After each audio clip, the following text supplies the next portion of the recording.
Ayan, hi guys! Hi! Nasa shuttle tayo mag-tour tayo sa Baluarte po.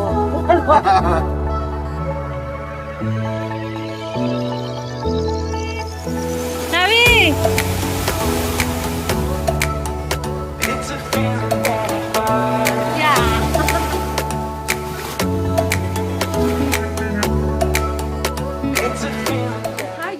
Welcome back to our channel.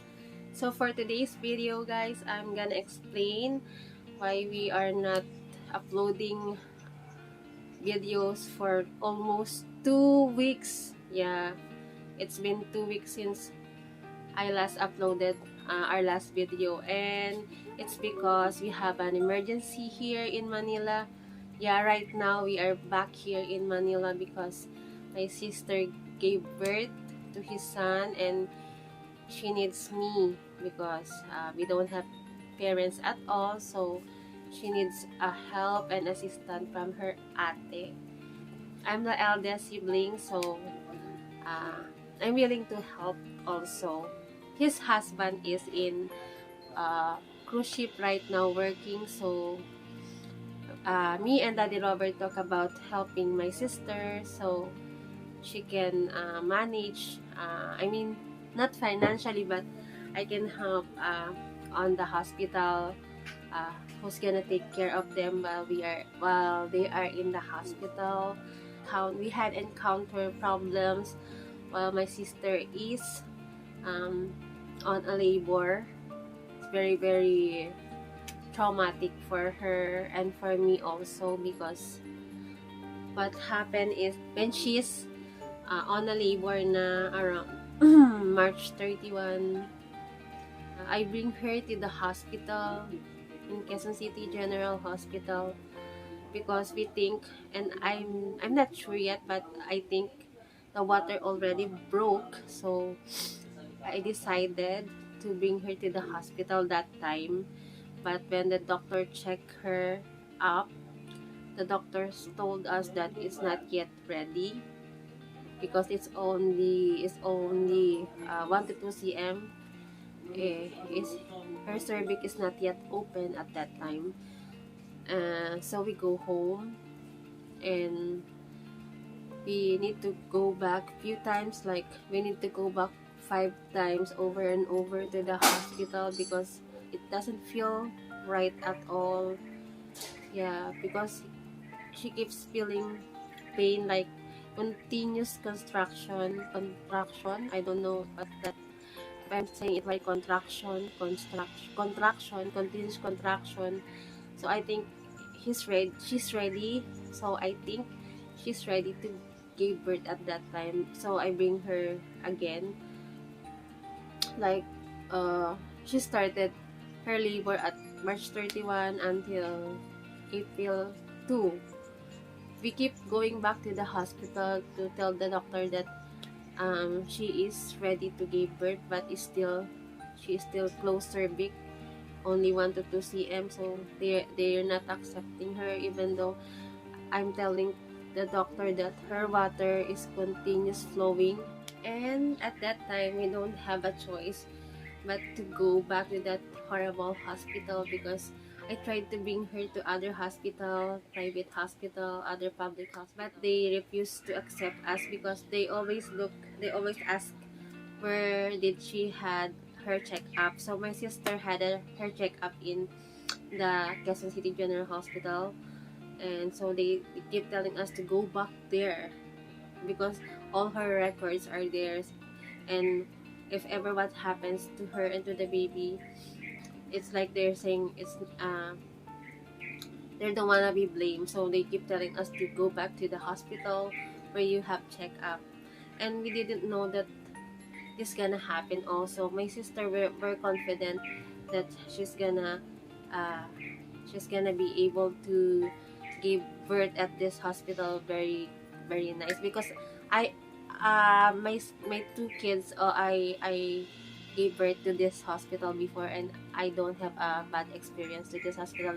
But right now it's different. Now I noticed that doctors there are all young, not like before, and I don't know, maybe they don't have enough experience. That's why they keep telling us to go home even though the water is broke, that it needed to be a emergency CS, but they keep telling us and my sister that it's going to be normal.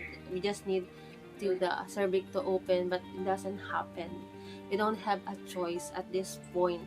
That's why we keep going back to this hospital even we don't like it. We don't have a choice because other hospital keep telling us to go back to the hospital where you had checked up. On the sixth time, yeah, we go back 5 times, and then the last time we go back is it's really an emergency that time because when I find out that my sister is getting a high fever na, it's April to afternoon. When I hold her, she's very hot, and when I temp her, she's already 39.8 that time. So I'm panicking because I know it's not good when a pregnant woman is on having a high fever like that. So I called my cousin that is nurse, and she told me that it's not good and bring her right away to the hospital. So at that point, we are all in panic here. Our neighbor helped us to find a cab so we can bring my sister there at the hospital, and then right away they assist us. They find out that there's no water at all.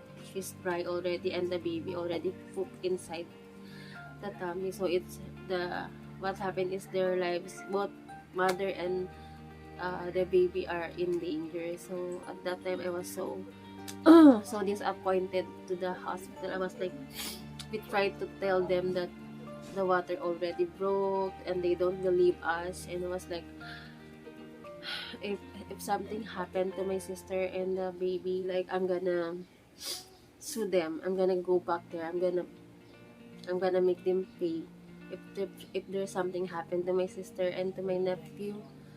But thankfully, the baby is very strong and healthy.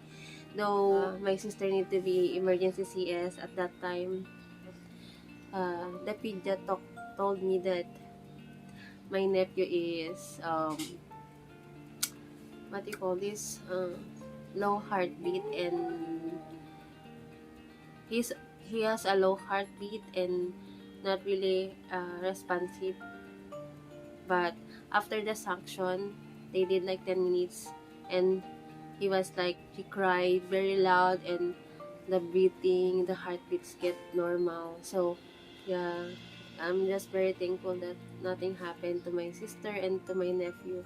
After the operation, the cesarean section, she was put on a ward that is under PUI because she has a fever, and she gave birth at that time. And my nephew were admitted because the mother has had already an infection inside because water is already dried and baby already poop inside, so they need to give antibiotic to the baby. So we are admitted, the baby admitted at the hospital for 10 days, and yeah, we finished the medicine and everything is okay. Lab are all good. So I'm just very thankful that I'm here, and I helped her, and nothing's happened bad.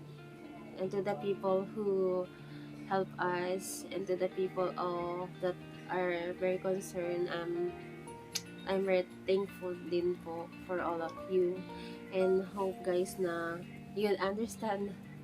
I'm so busy at the hospital, and now we're just arrived home like yesterday. We just discharged from the hospital after 10 days. It's very tiring because my sister already got home like April 5. She already got home first, and then the son and me left at the hospital admitted because when I stayed there, I can't go out or change another babysitter because we need another swab test for that person. So I decided to stay there until the medication is done. And I don't regret it because it's all good, and I see that he is very healthy. I know that there's nothing really wrong with him, and yeah, I'm just happy that everything goes uh, nice, even though we had a really very traumatic um, problem before giving birth. I just thankful that everything now is okay and we're home. And now I'm ready to upload more videos again.